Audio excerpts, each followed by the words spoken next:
Παιδιά, τι φάγατε να πάρουμε καμία ιδέα?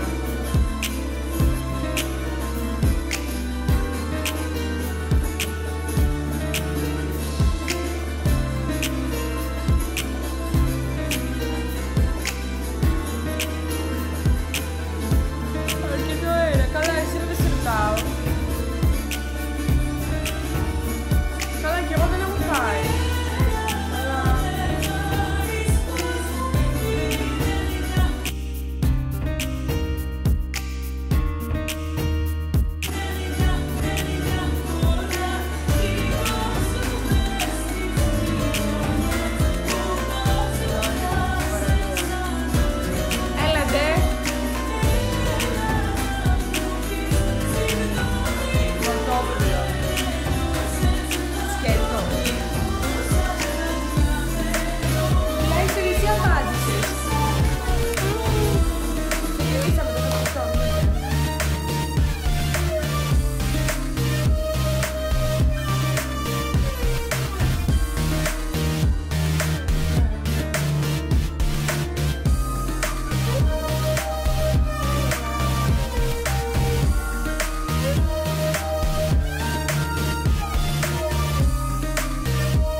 Πάρα πολύ ωραία πράγματα.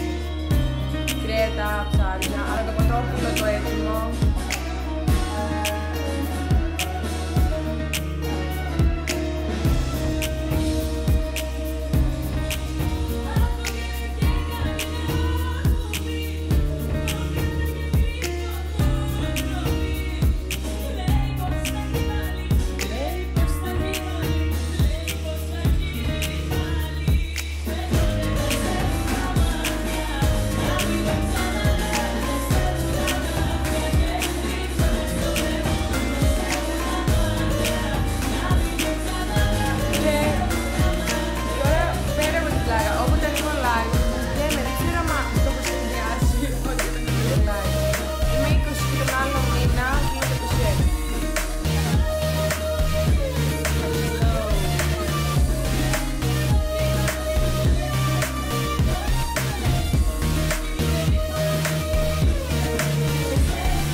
γιατί και εγώ σκέφτομαι να πάρω.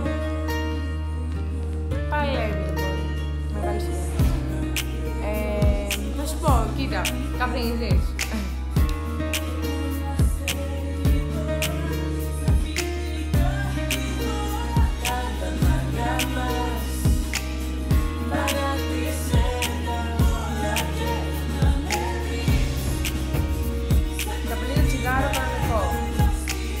Θα σου πω την άποψή μου πάνω σε αυτό.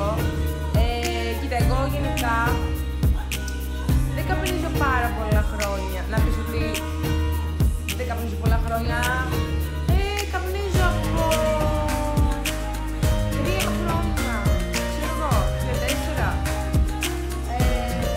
3 βασικά. Τέλος πάντων, κάπου εκεί. Εγώ δεν είχα, όταν ξεκίνησα το IQOS, δεν είναι ότι ξεκίνησα γιατί είχα κλέμματα από 7, σχετικά μεγάλη. Τέλος πάντων. Οπότε δεν μπορώ να σου πω πάνω στο το κομμάτι, άμα εσύ έχεις κλέμματα, ότι άμα θα είσαι αυτό. Αλλά έχω ακούσει άτομα τα οποία είχαν κλέμματα και να πάρουν το τσιγάρο, όταν ξεκίνησαν το IQOS, ότι όταν ξεκίνησαν το IQOS, βοήθησε πάρα πολύ σε κλέμματα κλπ. Οκ. Τώρα, αν καπνίζεις κάθε μήνες, τώρα τι να σου πω, δεν ξέρω, κοίτα, και το ένα είναι κακό και το άλλο είναι κακό. Δηλαδή, άμα έχεις ξεκινήσει τώρα το κάπνισμα, καλύτερα κόψεις το γενικά. Φιλική συμβουλή, επειδή με ρωτάς. Τώρα, επειδή δεν είναι ότι καπνίζεις κάποια χρόνια, θα μου πεις γιατί αυτοί που είναι πολλά χρόνια να μην το κόψουν. Απλά επειδή δεν καπνίζεις πολύ. Δεν θέλω, δεν θα μου πάει τόσο αυτό.